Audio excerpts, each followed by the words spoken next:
Si vous n'avez jamais vu de zélotes dans l'évangile, parce que le véritable zélote, ce n'est pas notre frère Serge. Moi, je suis un premier zélote. Parce que j'ai donné la définition de ces zélotes-là. Nous sommes des hommes qu'on a déjà tués depuis longtemps. Un cadavre qui marche. Ils vivent dans l'iniquité. Même s'ils prient, Dieu n'écoute pas. Même qu'ils rentrent dans la prière de Dieu, Dieu n'écoute pas. Détrompe-toi, frère. On ne se moque pas de Dieu. Voilà pourquoi, quand Israël était en Égypte, écoutez, Dieu avait la capacité de faire une révolution en Égypte et de renverser Pharaon. Il en avait la capacité. Mais Dieu dit ceci: mon peuple pour me servir, il doit d'abord, premièrement, sortir de l'Égypte. Si tu ne sors pas, tu ne sers pas Dieu. Sortir de l'Égypte, c'est quitter la vie du péché. Écoutez, je voudrais dire ceci. Je ne dis pas que l'absence complète du péché, c'est comme ça que Dieu t'écoute. Est-ce que vous me suivez? Mais un enfant de Dieu, ce n'est pas celui qui fait du péché sa vie. Chaque jour, il vit dans ça. Il demeure dans ça. C'est un homme qui n'est pas encore sorti. Il y a des gens qui pensent qu'ils sont sortis, mais ils ne sont pas encore sortis. Vous savez, Israël, après avoir mangé l'agneau, ils sont sortis. Mais jusque-là, pendant qu'ils partaient, n'étaient pas encore sortis. Est-ce que vous me suivez? Ils ont quitté leur maison, ils ont commencé à marcher, ils ont pensé qu'ils sont sortis alors qu'ils ne sont pas encore sortis. Il y a des gens comme ça qui prient pensant qu'il est sorti alors qu'il n'est pas encore sorti, jusqu'à ce que ils se sont retrouvés devant la mer rouge.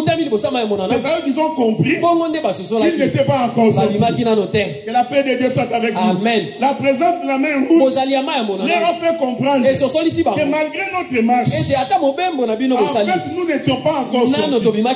Jusqu'à ce que Dieu a séparé les eaux. Quand Dieu sépare les eaux, le frère Pierre explique que le passage de l'eau, c'est le baptême. Oh, le baptême, c'est la terre qui sort des eaux. Est-ce qu'on est ensemble? La terre qui sort des eaux, c'est l'homme du troisième jour. Car au troisième jour, Dieu appela la terre des eaux. La terre qui est sortie a été séparée de la mer. Amen. Et quand tu traverses, là, tu viens de couper cordon ombilical. C'est pourquoi je voudrais dire ceci. Israël, même s'il avait envie de rentrer, il ne pouvait pas rentrer. Parce qu'il fallait que celui qui a séparé la mer puisse le séparer encore pour qu'il rentre. Quand un enfant de Dieu est sorti, un véritable enfant de Dieu, quelles que soient les difficultés, les maladies du désert, la souffrance du désert, même si ça te dérange, tu ne rentreras pas. Parce qu'il n'y a pas de chemin retour dans les choses de Dieu. Si quelqu'un fait un chemin retour, il n'avait pas traversé la mer, celui qui traverse, non, moi, j'ai la foi. Même si je manque à manger, même s'il ne me reste que ma peau sur mes os, je ne crois pas. Et je retournerai à l'Égypte. Parce que le cordon ombilical a été coupé. C'est pourquoi quand une maman accouche, pour séparer la maman d'avec l'enfant, il faut que l'on coupe les cordons ombilicaux. Parce que c'est par les cordons ombilicaux que la maman nourrissait l'enfant. Est-ce que vous suivez ce que je dis? C'est-à-dire tant que l'enfant est relié au cordon ombilical de sa maman, il continuera à manger la nourriture de sa maman. Voilà pourquoi il est important de le couper.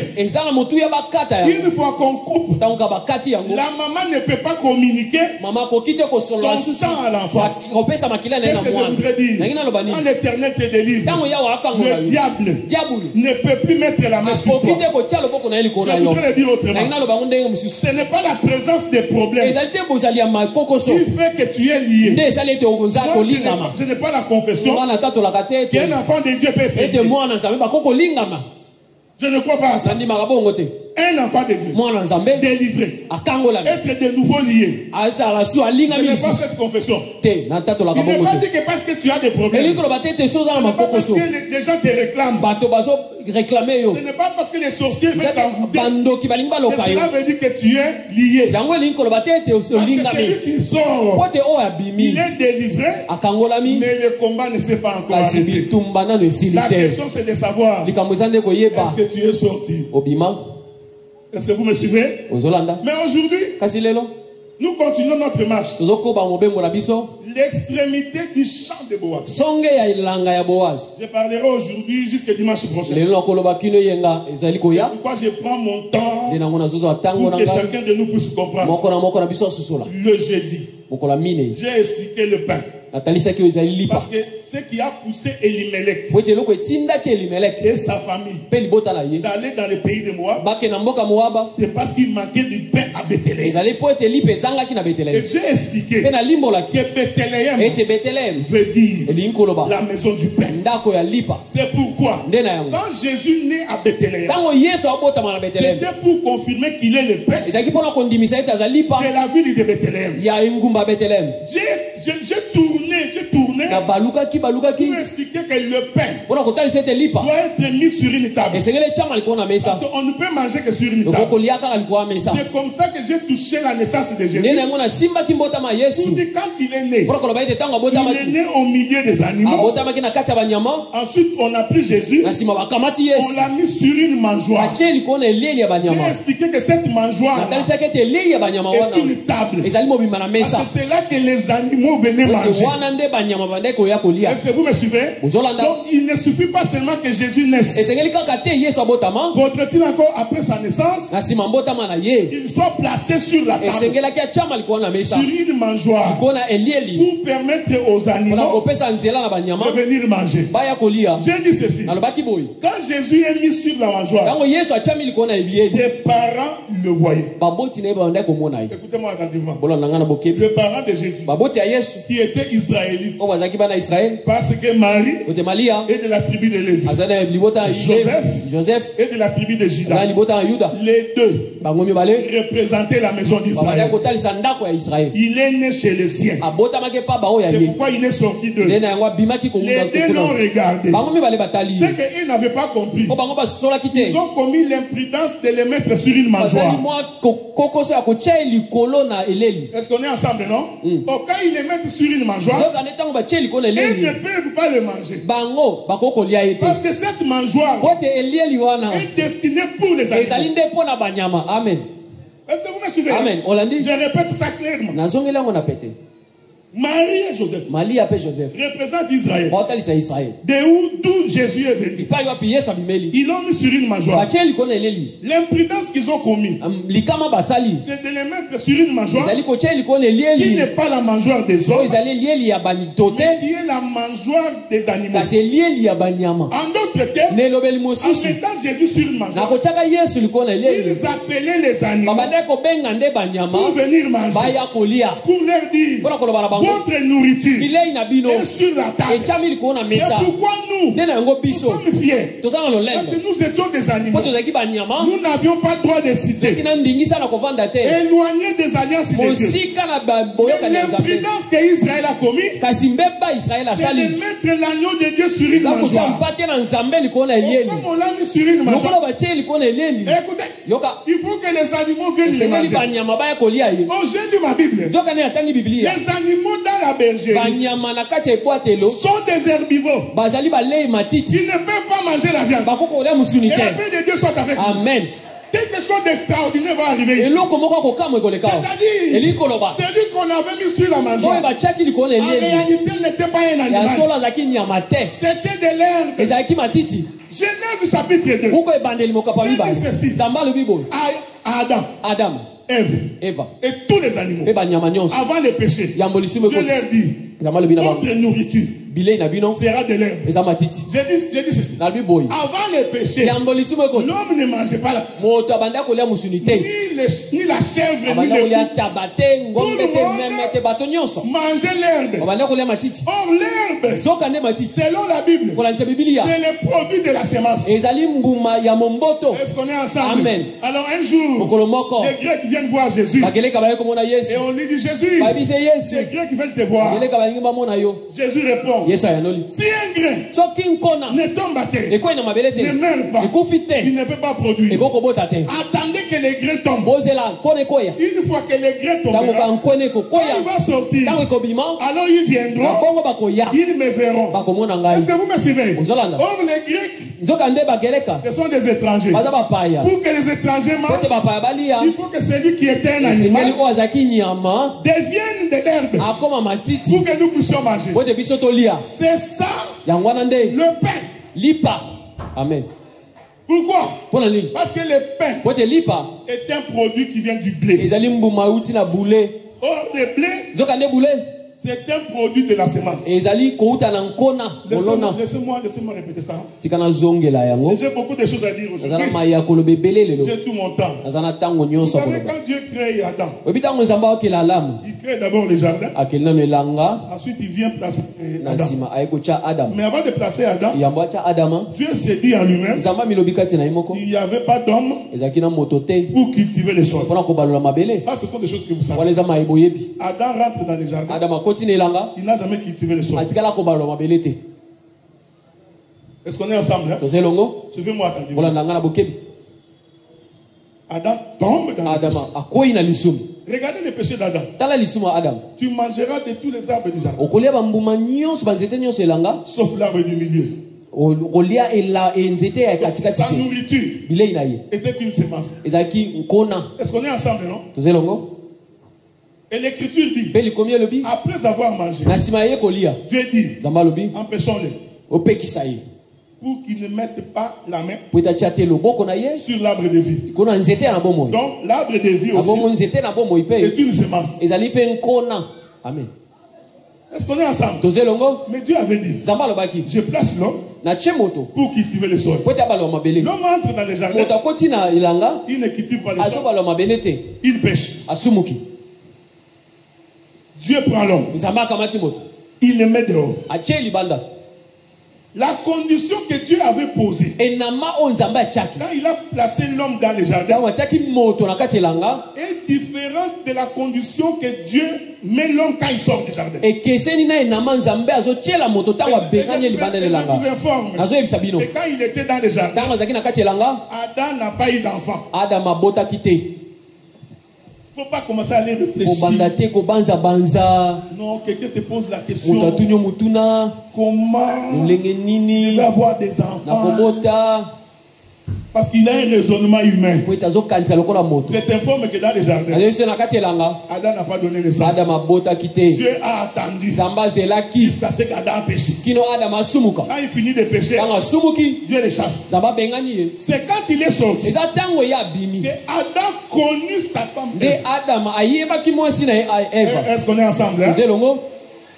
Mais il connaît sa femme Ève dans un état de péché. Quand Dieu l'a déjà chassé, il va donner naissance à un premier fils du nom de Caïn. Est-ce qu'on est ensemble, non? L'écriture dit Caïn était cultivateur. Oh, Dieu avait dit à Adam, tu cultiveras quand tu es dans le jardin. Dieu ne lui avait pas dit, quand tu sortiras, tu deviendras cultivateur. Non. Donc, la notion de l'agriculture, Dieu a placé ça dans Caïn. Comment Caïn est-il devenu cultivateur? Parce qu'il a appris ça de son père. Mais le deuxième fils, qui est Abel, c'est lui. Au lieu d'être cultivateur, la Bible dit que c'était un berger, un pasteur. Parce que Abel, il savait que avant le péché, Dieu a créé le sacrifice de tout ce qui est semence. Mais après le péché, Dieu a créé le sacrifice de l'animal. C'est pourquoi l'offrande de Caïn, n'ayant pas compris la dispensation des temps, que nous étions déjà dehors, dans l'état de péché, il va prendre les produits de la terre, il va mettre sur l'autel, il refuse d'agréer. Amen. Parce que cette offrande-là, c'est l'offrande d'avant les péchés. Mais comme vous êtes sortis du jardin et que votre père a péché, je n'accepte pas l'offrande de tout ce qui est semence. C'est comme ça qu'après le péché, l'homme a commencé à manger la viande. Si nous mangeons la viande aujourd'hui, c'est après le péché. Mais quand nous sommes rentrés dans l'arche, c'est un retour dans l'éternité. C'est le retour en Éden. Là-bas, tout le monde a mangé la semence. Et les lions, tous les carnivores, tous mangeaient de l'herbe. Parce que l'herbe, en réalité, c'est le pain. Maintenant, pour le démontrer, allons visiter Joseph. J'avais dit ceci. Joseph, à cause de la jalousie de ses frères, il va être vendu en Égypte. Joseph se retrouve en Égypte. Malgré la promesse, cela n'a pas empêché Joseph d'aller en Égypte.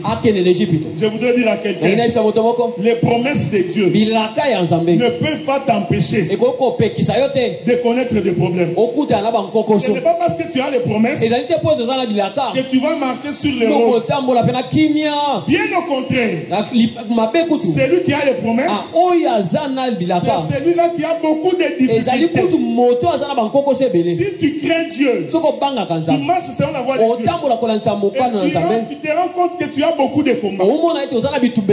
Sache que les promesses de Dieu sont avec toi. Vous savez, des fois nous répétons des choses que nous ne comprenons pas. Le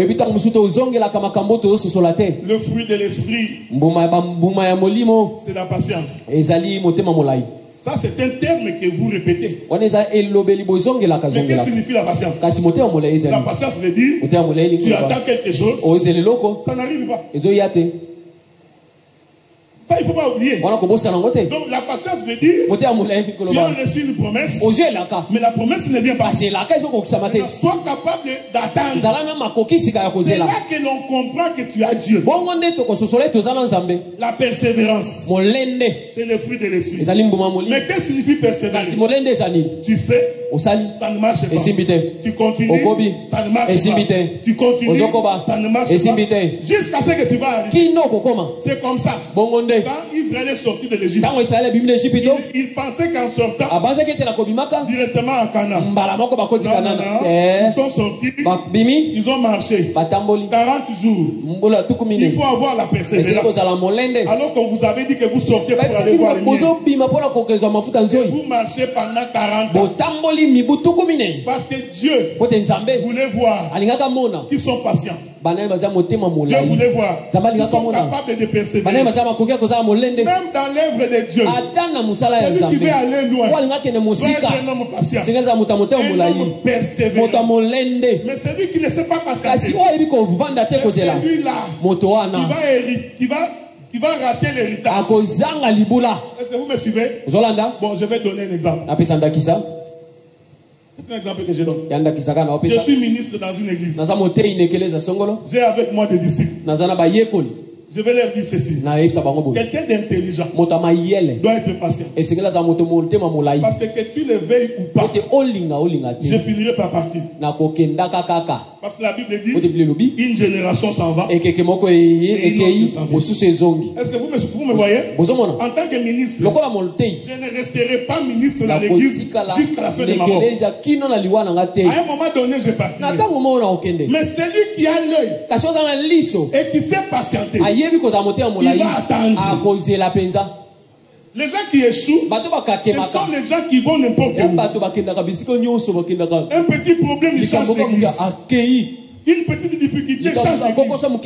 Ces gens-là ne réussissent pas. Les gens qui réussissent, ce sont les gens qui attendent. Donc Joseph, avec sa promesse, est passé par des moments difficiles. Jusqu'à ce qu'il a interprété les sons. On l'a pris, on l'a nommé gouverneur. Mais dans l'interprétation, Joseph a dit, j'ai vu cette année, quand il interprétait les sons, cette année d'abondance et cette année de famine. Maintenant, Joseph, on dit, puisque c'est toi qui as interprété, qui peut être plus sage que toi de nous aider à faire le stock. Pourquoi Elimelech a quitté Bethléem? Parce qu'il manquait du pain. Est-ce qu'on est ensemble, non? C'est pourquoi même l'église, si la chair commence à manquer du pain, je vous informe que les gens vont commencer à prier. Tu vas entrer en colère pour rien. Oh non, ce sont des rebelles. Non, s'il n'y a pas à manger, le peuple ne vient pas. Le peuple vient quand il y a de la nourriture. Pierre avait dit, où irons-nous? C'est toi qui as les paroles de Dieu. Il faut veiller pour que la parole soit la parole un pain chaud que Dieu donne à chaque jour. Il y a des prédicateurs. Il a préparé les ndunda. Nous mangeons les ndunda aujourd'hui. Demain, il ne fait qu'ajouter de l'eau. Jusqu'à ce que on l'a même surnommé les noms de sa prédication. C'est qui va prêcher aujourd'hui? Matthieu 24. Parce que depuis que tu as commencé, tu es dans ton Matthieu 24. Rien de nouveau. Quand tu viens dimanche, tu nous répètes d'abord ce que tu as dit dimanche. Tu nous consommes le temps. Après tu nous dis, les temps passent. Moi je suis contre les prédicateurs. On te donne une heure pour parler. Au lieu de parler, tu tournes en rond. Tu dis, j'ai manqué le temps. J'avais beaucoup de choses à dire. Nous comprenons. Tu n'as rien à dire. Tu ne fais qu'ajouter. Tu ajoutes. Vous voyez, quand on grandissait, il y avait un disque qu'on appelait 33 tours. Maintenant, le disque 33 tours, s'il prend un tour, la chanson va dire Zambe.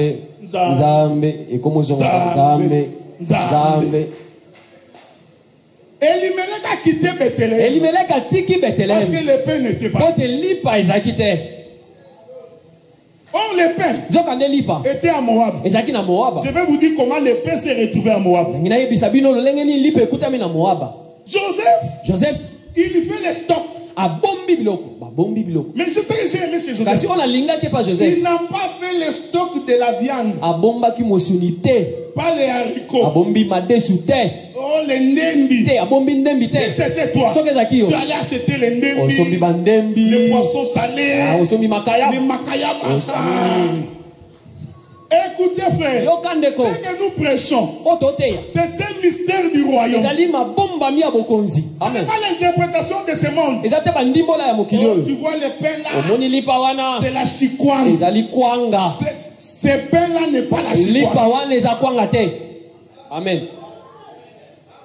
Joseph, il n'a rien mis dans les stocks. Dans son stock, rien que les blés.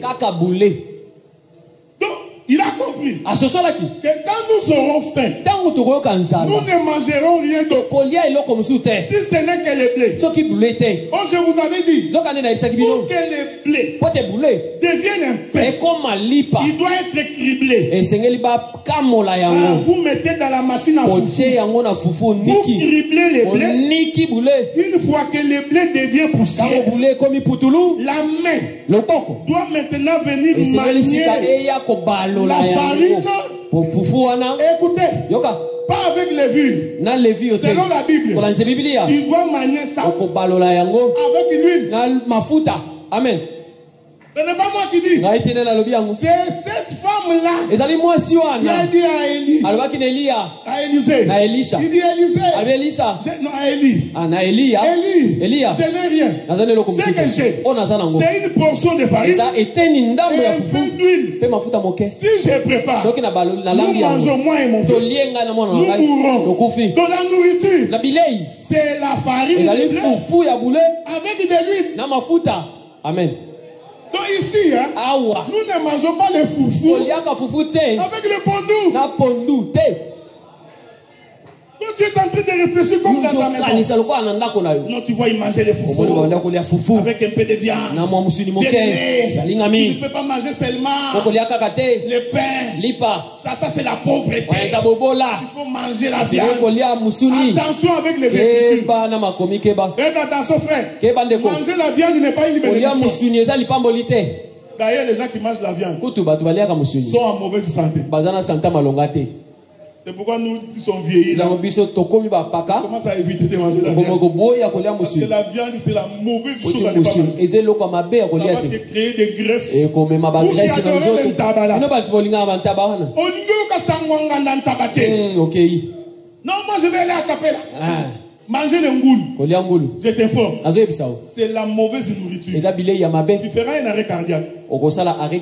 Donc, logiquement, celui qui est en bonne santé doit manger tout ce qui est végétal. On est ensemble, non? Amen. Tout ce qui est végétal, c'est ce que nous mangeons. C'est pourquoi en Israël, les mangeurs de viande ne montaient pas sur l'autel. Il n'y a aucun animal de sacrifice qui est herbivore. Tous les animaux de sacrifice sont soit herbivores, soit fruitivores. Est-ce que vous me suivez? Soit les oiseaux, soit tous les herbivores. Parce qu'en réalité, quand ils montaient, ce n'était pas un animal, c'était de l'herbe. Parce que c'est ça sa nourriture. Est-ce que vous me suivez? Joseph dit, mettons du blé. Ce blé-là, en réalité, c'était Jésus. Mais c'était un Jésus qui n'est pas encore mort. Pour mourir, il doit être criblé. Donc, cribler les blés, c'est ça la souffrance de Christ. Les passions de Jésus. C'est-à-dire le diable est en train de les... Cette souffrance-là, c'est ça le blé criblé. Quand je dis que c'est le diable, il ne faut pas c'est une façon de parler. Parce qu'en réalité, c'est Dieu qui criblait Jésus. Parce que Jésus avait dit, Père, si ça ne dépendait que de moi, enlève cette coupe de moi. Mais toutefois, non pas moi, mais ta volonté. Donc si je souffre comme ça, c'est à cause de toi. Si je suis frappé comme ça, c'est à cause de toi. C'est pourquoi sur la croix, il va crier, Père, pardonne-les. Ils ne savent pas ce qu'ils font. Mais toi, tu sais ce que tu fais. Est-ce que vous me suivez? La nourriture, c'est le blé qui est devenu farine. Pour qu'on prépare le pain, on doit mélanger cette farine avec de l'huile. Est-ce qu'on est ensemble? Oh, qu'est-ce qui fait le mélange? C'est la main. J'ai compris. Et pour que le peuple mange, il faut que les ministères soient capables de préparer le pain. Amen. J'étais en train de dire quelque part. Parce que moi, je suis très jaloux de l'héritage de l'évangile que nous avons. Mais vous savez, à cause de la souffrance, beaucoup de gens ont commencé à s'écarter de l'héritage de cette époque. Ils commencent à prêcher comme les Babyloniens. Ils commencent à prêcher comme les gens de l'Égypte. Nous commençons à nous approcher de plus en plus. On va commencer à prêcher comme eux. De telle sorte qu'on ne peut plus distinguer. Et ça, c'est le son de l'évangile éternel. L'évangile éternel qui a fait que tu sois là a un son. Et ce son-là, on ne va pas le trahir. Nous n'allons pas vous dire des choses pour vous faire plaisir. C'est bien d'être béni, d'avoir de l'argent. C'est bien d'avoir des maisons. Mais si la prédication vient que ces choses-là, alors nous sommes loin de non. On ne peut pas continuer comme ça. Nous ne comprenons plus. Est-ce que le prédicateur est devenu prophète? Au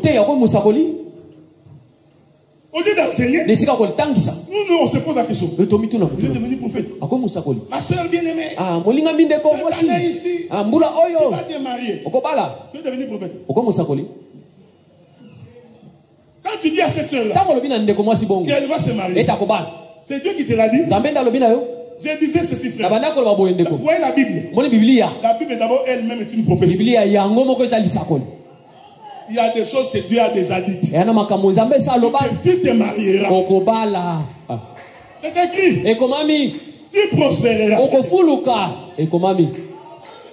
Je ne peux pas prendre la même chose en faire l'objet d'une prophétie.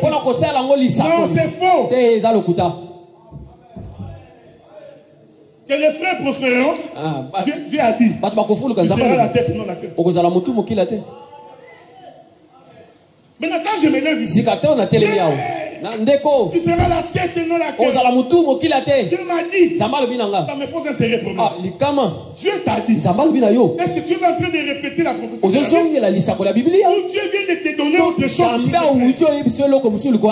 La Bible dit ceci. Le jour où Myriam et Aaron se sont rebellés contre Moïse, Dieu leur dit, retrouvons-nous à la tente d'assignation. Quand ils se sont retrouvés, écoutez ce que Dieu dit.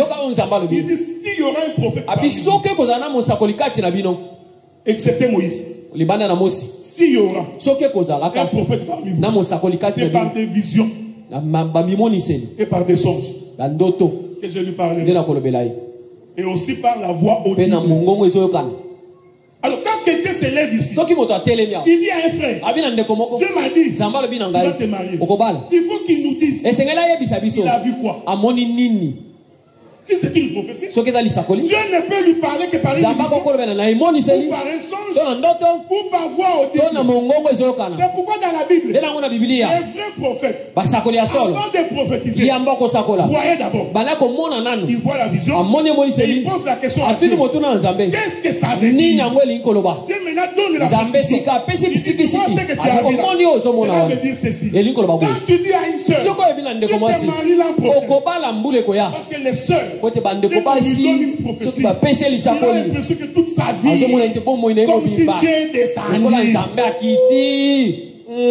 Alors que la Bible dit, si un prophète dira une chose, que moi l'Éternel je n'ai pas dit. Il a dit ça par audace. Il ne faut jamais avoir peur de lui. L'enseignement, c'est important. Maman, l'année prochaine, tu auras beaucoup d'argent. Il faut lui poser la question. Qu'est-ce que tu as vu? Parce que la promesse d'avoir l'argent, je l'ai déjà par Abraham. Mais ce que tu veux dire là, c'est que Dieu t'a donné la précision. Il faut que tu me dises que tu as vu. Ma soeur, pendant que j'ai parlé, j'ai eu une vision. Parce qu'on peut avoir une vision les yeux ouverts. Ok, hein? Mais les songes, il faut dormir. Donc si tu es devant nous, tu prophétises, mon frère, c'est que tu as une vision. Ou bien voix audible. Tope mongongo yo. On va t'appeler. Kobenga ondeko yaka. Qu'est-ce que tu as vu? Omonini. Vous voyez frère, moi je suis prédicateur. Moninde konga na motei. Une vingtaine d'années. Ambula tuko mibale. Je dirige de l'assemblée. Nakambaka mamsanga. Je regarde les gens tous les jours. Natalaka bato mikolo nyonso. Je peux te regarder. Nakoko talo boy. Seulement par ta forme. Kana olenge na yo. Na elongi na yo. Je sais que tu as des problèmes. Na ebete ozana bankoko se belé. Ça n'a rien à voir avec l'esprit. Jésus, Dieu a dit à Caïn. Caïn. Si tu as bien fait, relève la tête, non? Pourquoi ton visage est abattu? Quand quelqu'un a des problèmes, ton visage est abattu. Donc quand je te regarde comme ça, je sais que c'est ici. Pendant que je parle ici, il passe au fou. Alors moi je profite. Ma soeur, Dieu me dit, sois calme, dans le jour de ton problème. Un menteur, vous mentez au nom de Dieu. Dites à la soeur, soeur, la manière dont je te vois, c'est comme si tu as des problèmes. Est-ce que tu as un problème? Est-ce que c'est compliqué? Il faut qu'on trouve que tu es devenu spécial. Oh Dieu, mais moi. Bien aimé, tu auras l'argent. Parce que les frères s'habillent en veste tous les jours. Si quelqu'un porte la veste ici tous les jours. Toujours tiré à trois épingles.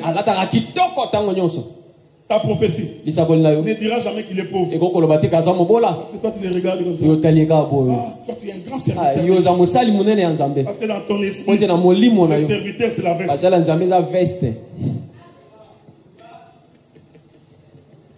Quand Dieu dit, frère, dans la prophétie, la précision. Amen. Si tu nous répètes les versets de la Bible, c'est possible. Je peux faire une déclaration prophétique. Que Dieu te bénisse, que tu ailles de l'avant, que tu prospères. Oui, ce n'est pas la prophétie. Mais la prophétie, un homme avait une fête. Il a reçu des invités. Après avoir reçu des invités, au lieu de préparer sa brebis, il va prendre de la brebis de son prochain. Son prochain n'avait qu'une seule brebis. Le roi dit, cet homme doit mourir. Et le prophète lui dit, mais David, c'est toi. Tu as pris la femme de ton serviteur. Donc si tu vas avoir l'argent l'année prochaine, et que Dieu nous montre ça par une prophétie, Dieu doit nous donner à quel moment, quelle est la circonstance. Le prophète doit voir ça. Voici ce que j'ai vu. D'abord, ce que j'ai vu. Quand tu finis, maintenant tu dis par rapport à ce que j'ai vu, ça. Ça veut dire ça. Ça veut dire ça. Ça veut dire ça. Ça veut dire ça. Je vais garder ça. Pour voir que cela puisse s'accomplir tel que Dieu l'avait dit. Et aujourd'hui, les gens sont à la recherche de la popularité. Maintenant, ils commencent à devenir prophétiques pour n'importe quoi. Ils se transforment en prophètes alors que c'est un évangéliste. Les blés, c'était la nourriture. Et cette nourriture-là représentait Jésus. Et la farine doit être mélangée avec des huiles. Or l'huile ici, j'ai expliqué, j'ai dit que c'est le Saint-Esprit, c'est le vin. J'ai touché l'écriture des Actes des Apôtres chapitre 2. Quand le Saint-Esprit est descendu, les gens étaient remplis de l'Esprit. Mais les gens qui les ont regardés, pour eux, ils étaient ivres. Donc le Saint-Esprit donne l'ivresse. Est-ce qu'on est ensemble, non? Le Saint-Esprit rend ivre. J'ai compris. Lorsque Lot et sa fille et ses filles sont sortis des pays de Sodome, l'Écriture dit le défi de Lot ont décidé d'aller avec les pères. Je veux que tu m'écoutes attentivement. Si quelqu'un sort avec son père dans la doctrine, c'est une abomination. C'est une malédiction. Car il est écrit, tu ne découvriras pas la nudité de ton père. Mais vous savez que cette écriture-là a beaucoup de facettes. Parce que cette écriture-là veut dire qu'au temps de la loi, on ne voit pas la nudité du Père. Mais au temps de la grâce, le Père enlève le vêtement. Quand le Père enlève le vêtement, il n'est plus le Père. Il devient le Fils. C'est pourquoi sur la croix, il fallait que Jésus enlève le vêtement. Quand il enlève le vêtement, Marie, ce n'est plus sa maman. Marie, c'est sa femme. Est-ce que vous me suivez? Faites attention. Sur la croix, c'était le Père qui se déshabille. Dès qu'il se déshabille, on voit le Fils. Parce que l'écriture dit les fils, c'est les entrailles du Père. En d'autres termes, les fils, c'est l'intérieur du Père. Ce qui est dehors, c'est le Père. Ce qui est à l'intérieur, c'est le Fils. Faites attention. Je peux changer de costume. Parce que le costume aussi peut être le Fils. Ce qui est à l'intérieur, c'est aussi le Père. Il dit, le Père est en moi. Je suis dans le Père. Faites attention avec les mouvements. Quand il dit le Père est en moi, il est dans une dispensation. Est-ce que vous me suivez? Quand il dit que le Père est en moi, c'est une dispensation. Quand il dit que le Père est en moi, moi je suis dans le Père, c'est aussi une dispensation. C'est pourquoi Noé, quand il construisait l'arche, l'arche était dans Noé. Dans ces conditions-là, Noé c'est le Père. L'arche c'est le Fils. Quand il manifeste l'arche, le Père est manifesté. Il ouvre la porte. Lui entre à l'intérieur. Là maintenant le Fils est dans le Père. Est-ce que vous comprenez?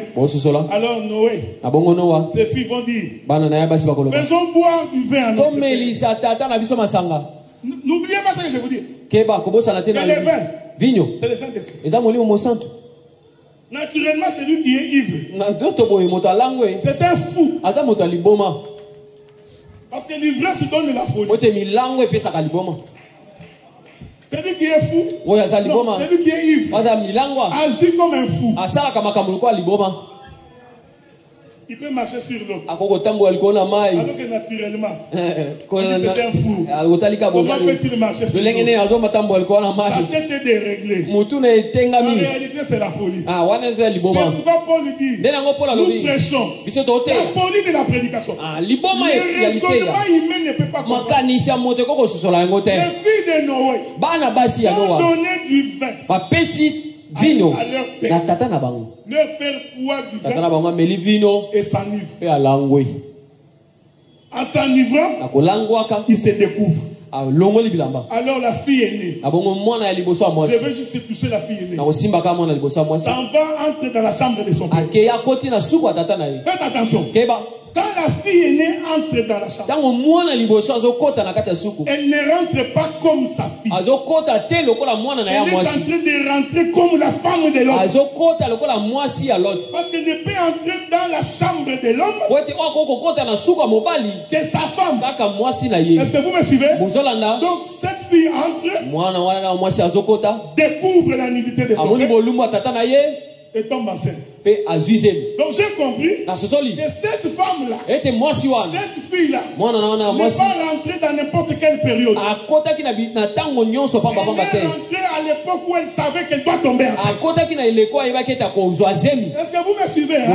Parce qu'ils ont dit ceci. Nous allons faire ça pour conserver la race de notre père. Donc ce qu'on communiquait à cette fille, non, ce qu'on donnait, c'est ce que l'autre a donné à sa fille. C'était la race de l'autre. C'est ce que l'Écriture dit. Pour que nous conservions la race de notre père. Et de cette union-là va naître un enfant qu'on appelle Moab, qui est le père de tous les Moabites. Quand il a manqué du pain à Bethléem, Elimelech n'est pas parti partout. Il a choisi d'aller à Moab. Pourquoi? Parce qu'il y avait la descendance de l'autre. Amen. Ce qui paraissait comme un acte odieux, comme une abomination, en réalité cachait le mystère du plan de la rédemption. Pourquoi Elimelech est allé là-bas? Parce qu'il y avait une fille, Ruth la Moabite, qui est sortie de Lot avec sa fille. Est-ce que vous me suivez, hein? Est-ce que vous me suivez? Regardez. La Bible dit Lot, c'est un juste. Non, juste. Dans votre prédication, là, il faut te séparer de Lot. C'est ce que je vous avais dit. Nous commençons à prêcher comme eux. Bien-aimé, Abraham, avant d'être béni, il se sépara de Lot. Il faut que tu te sépares de Lot. Lot, ce sont tes problèmes. Ce sont tes difficultés. Ça, tu prêches comme Mutombo. François. C'est bien entendre. C'est la morale. Ça fait bien. Mais c'est contre la Bible. D'ailleurs, je voudrais vous informer que le jour où Abraham est sorti de Chaldée, il est sorti avec son père. Toi, tu as trouvé ces versets là où? Ok, Abraham est sorti. Il avait laissé son père. C'est écrit où? Vous faites tout un enseignement. L'enseignement de la maison du père. Il faut refuser ton père physique. Il t'a élevé. Il t'a pas bouffé. Il t'a fait étudier. Il devient sorcier quand tu as l'argent. Ça, c'est quel enseignement? Dieu a laissé qu'il te bouffe pas. Pendant que tu étais innocent, il va te bouffer maintenant. Ça, c'est votre Dieu. Le Dieu en copal. Le Dieu que nous avons, j'ai dit, même un sorcier, je ne mourrai pas. Vous savez, il y a un frère qui me disait, ma femme est sorcière. Ma femme est sorcière. Je dois divorcer. Je lui ai dit non. Tu n'as aucune écriture. Il te dit que parce qu'elle est sorcière. Mais si tu as épousé une sorcière, tu vas habiter avec la sorcière. Pourquoi tu as peur? Si toi tu as Dieu, c'est elle qui doit avoir peur. Mais on a inversé, frère. On a créé l'enseignement de la peur. Dès qu'on te tremble, tu regardes ta femme. Sorcière. Si ma vie ne marchait pas, c'est sorcière. Surtout les Balouba. Ils ont pris les coutumes du Kassai. Ils ont emmené dans les choses de Dieu.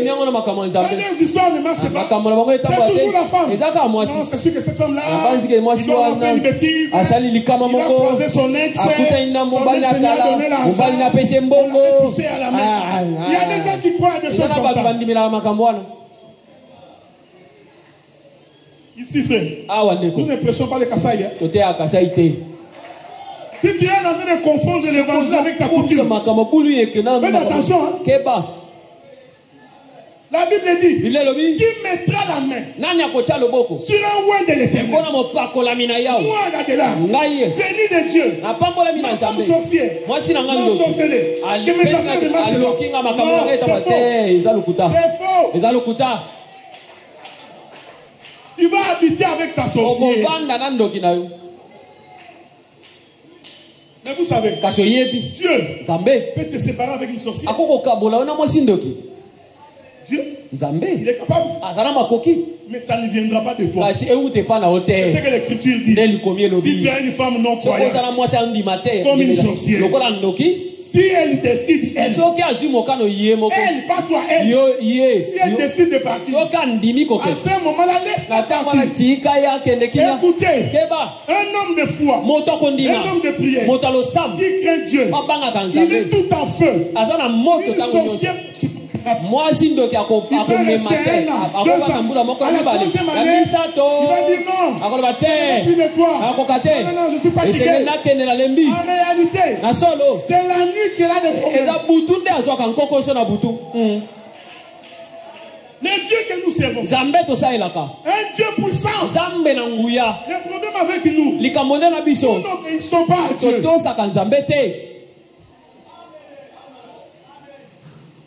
Pourquoi Elimelech est allé?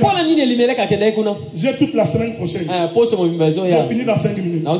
Pourquoi Elimelech est allé là? Parce que Lot était sorti avec sa fille.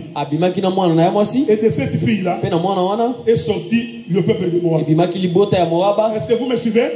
Et ce peuple de Moab, c'est la race de Lot.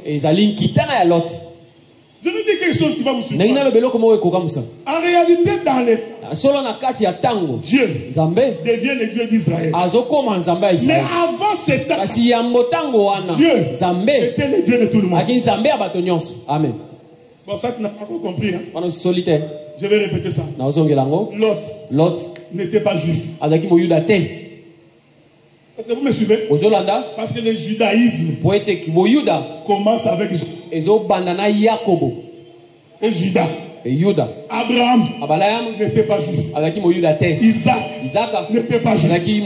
Jacob n'était pas juif. Voilà pourquoi à partir de Jacob, Dieu change son nom. Il quitte de Jacob vers Israël.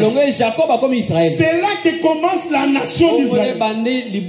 C'est lui Jacob, Isaac et Abraham. Ils ne sont pas juifs. C'est pourquoi le jour où Moïse dit, quand je verrai ce peuple, et que je leur pose la question, quel est le Dieu qui m'a envoyé? Tu leur diras, le Dieu de vos pères. Faites attention. Faites très attention. Le Dieu de vos pères. Le Dieu d'Abraham, d'Isaac et de Jacob.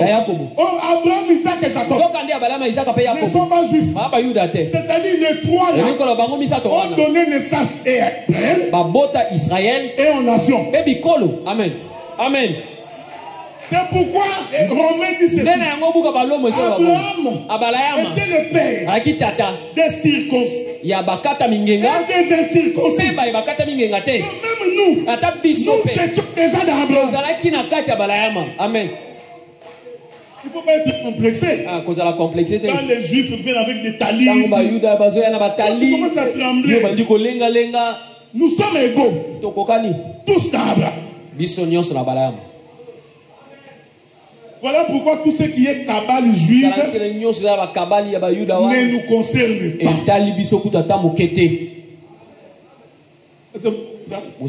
Il y a beaucoup de choses à dire ici. Donc Lot n'était pas juif. J'étais en train de dire qu'Abraham, quand il est sorti avec son père. C'est ce que la Bible dit. Charan. Non, Terah. Le père d'Abraham. Je suis dans Genèse chapitre 12. Terah, le père d'Abraham. Prit Abraham. Et Lot, il sortit. Ils ont marché. Le père et le fils. Ils sont arrivés à Charan. C'est à Charan que Terah est mort. Le papa d'Abraham. Il va mourir à Charan.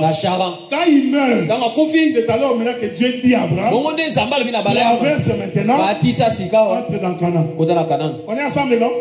Donc Abraham, quand il est sorti, il était sorti avec son père. Ah, j'ai compris. C'est Abraham qui sort. En réalité, c'est Jésus qui vient de l'éternité. Mais quand il vient de l'éternité, il vient avec son père. C'est pourquoi il dit à Philippe, toi, tout le temps que je suis avec toi, tu ne sais pas qui m'a vu avec le père. Et le père est à moi. Quand Jésus marchait, c'était Abraham et Terah. Le père et le fils. Ah oui? Pourquoi? Parce que le jour où il est sorti de lui, le fils, le Saint-Esprit va descendre sous forme d'une colombe. Il va entrer dans ses corps. Quand Jésus marchait, c'était le père et le fils. Je suis en train de voir Adam marchait dans le jardin. Adam marchait dans le jardin. C'était le père et le fils. Parce que l'Éternel était en lui. Quand Abraham donnait les noms, c'était le père et le fils qui donnaient les noms. Arrivé à Charan, le père doit partir. Et la paix de Dieu soit avec vous. Amen. Oh, j'ai compris. Charan, c'est la montagne de Golgotha. Quand le Seigneur arrive à Golgotha, le père doit se séparer du fils. Alors Jésus va crier, mon père, mon père, tout le temps que j'ai marché avec toi, tout le temps j'étais avec toi. Mais pourquoi tu m'as abandonné? Parce que ces jours-là, l'esprit qui sortait du corps, c'était le père qui s'est séparé du fils. Et quand le père se sépare du fils, alors commence le temps de la grâce. Abraham, maintenant que le père est mort, ici la mort du père ne va pas mourir physiquement. C'est l'esprit qui rentre chez lui. Maintenant tu peux traverser et entrer dans Canaan. Paul avait raison de dire, si Christ n'était pas mort et ressuscité, notre prédication serait. Est-ce qu'on est ensemble? Pourquoi Elimelech est allé là-bas? Il est allé récupérer la sémence de Lot. C'est ici que nous disons, quand tu es de la sémence de Dieu, peu importe là où tu es, que tu sois à Moab, que tu sois en Égypte, que tu sois en difficulté, que les membres de ta famille t'enveloppent, que les sorciers t'envoûtent, tant que tu es la sémence de Lot, quelqu'un doit descendre pour aller te chercher. Est-ce que vous me suivez? C'est là que je finis. Mais ils sont sortis au nombre de 4. Est-ce que vous me suivez? C'est là que je vais finir. Pour la délivrance du peuple, il faut qu'il marche à 4. Il ne peut pas marcher seul. Pourquoi Elimelech est sorti? Lui, sa femme et ses 2 fils. En réalité, c'était les lions qui faisaient un déplacement. Écoutez-moi maintenant. Celui qui faisait le déplacement, c'est le chiffre 4. Il va pour délivrer. Amen. On est ensemble, non? Amen. Il va pour délivrer. Mais remarquez une chose. Quand ils sont arrivés là-bas, il n'y a que les hommes qui sont morts. Oh, l'homme, c'est la force, c'est la puissance. Est-ce que vous me suivez, frère? J'aime cet évangile. L'homme, c'est la force, c'est la puissance. La femme, c'est la faiblesse. Est-ce que vous me suivez? C'est-à-dire cette marche-là de 4 cachait la force et la faiblesse. La force était représentée par les 3 hommes. La faiblesse était représentée par la femme. Je répète ça encore. Cette marche, c'était la force avec la faiblesse. Je vais le dire autrement. Cette marche-là, c'était le père et le fils. Parce que le fils, c'est la faiblesse du père. Amen. C'est pourquoi quand ils sont arrivés, le fort doit mourir. Oh, les 3 hommes qui meurent là représentent la mort de ceux qui étaient forts. Pour que la faiblesse puisse retirer Ruth. C'est pourquoi ces jours-là, quand on dit à Jean-Baptiste qu'il pleurait, il pleure. Parce qu'il n'y avait pas de salut. Il est capable d'ouvrir le livre et d'en rompre le sceau. Pendant qu'il pleurait, l'ange lui dit, ne pleure pas. Regarde. Écoutez comment il a prononcé ça. Ne pleure pas. Regarde. Les lions de la tribu de Juda. Or les lions, c'est la force. Est-ce qu'on est ensemble? Non? Les lions de la tribu de Juda. Oui, il est digne d'ouvrir le livre et d'en rompre le sceau. Pendant que l'ange parlait, il y regardait Jean. Mais il dit à Jean, retourne-toi. La Bible dit que quand Jean se retourna, est-ce que vous me suivez? Hein?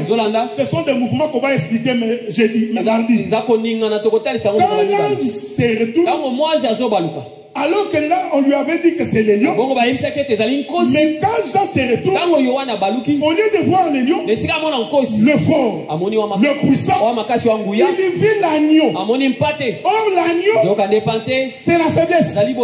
Est-ce que vous me suivez? Donc la délivrance Et dans les forts et dans les faibles.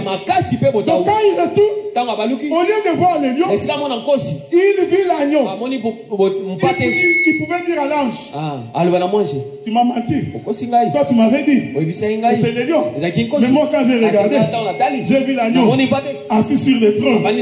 Mais vous ne comprenez pas, frère. Ce trône-là n'était pas un trône. C'était un autel de sacrifice. Parce que sur le trône, l'agneau ne peut pas s'asseoir. Ne peut s'asseoir sur le trône. Et le lion. C'est pourquoi quand nous chantons, jamais il sera l'agneau sur le trône. C'est antidoctrine. Parce que l'agneau ne peut pas rester à jamais sur le trône. Celui qui reste à jamais sur le trône, c'est les lions. Donc en réalité, quand Jean se retourne, le trône devient tout un hôtel. C'est-à-dire, le lion est mort. Et l'agneau a été manifesté. Tu es un homme béni. Parce que le Dieu qui était fort, il s'est rendu faible pour aller te prendre. Toi la descendance de l'autre. Toi qui étais à Moab, il doit aller te chercher pour te ramener dans la cité. Mais il y a un lieu là où tu dois rencontrer Boaz. C'est à l'extrémité de son champ. C'est ce que nous allons expliquer. Pourquoi tu dois les rencontrer à l'extrémité de son champ? L'extrémité des champs. Ce n'est pas la forêt de Katakokombe. Tu vois l'extrémité. Ça c'est les francophones. L'extrémité. Bien aimé, quand je lis, je vérifie les dictionnaires. L'extrémité. Au fin fond. Français. Dans la Bible, l'extrémité. Ce n'est pas là-bas. Cette bonne nouvelle, c'est un péché a commencé à Jérusalem. Jusqu'aux extrémités. Il faut aller même dans le village des Pygmées. Parce que là-bas, c'est l'extrémité. Qui t'a dit que c'est là-bas? Non! L'extrémité, c'est le déplacement de Boaz. Il fait un déplacement pour qu'il vienne rencontrer Ruth. Et c'est là-bas. Quelqu'un qui ne vient pas à l'extrémité ne peut pas entrer au ciel. Et la paix de Dieu soit avec nous. Amen. Est-ce qu'on peut acclamer le Seigneur?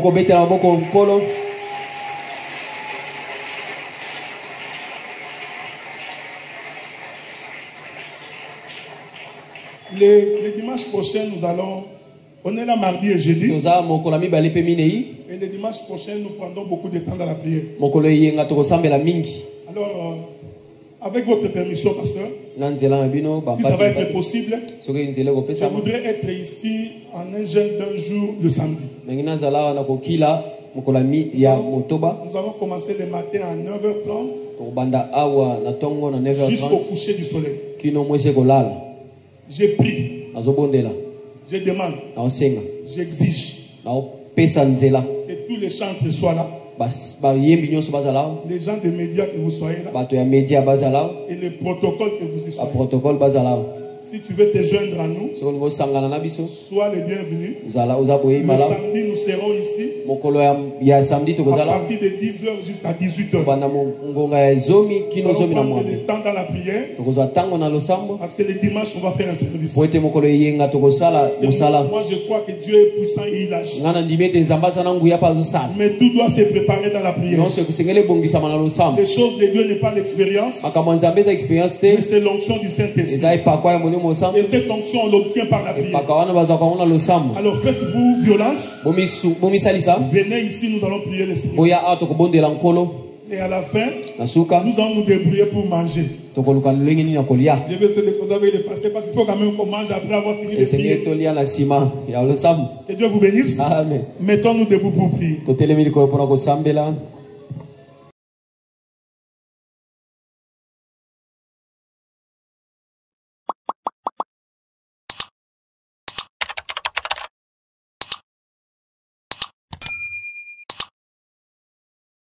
Nazako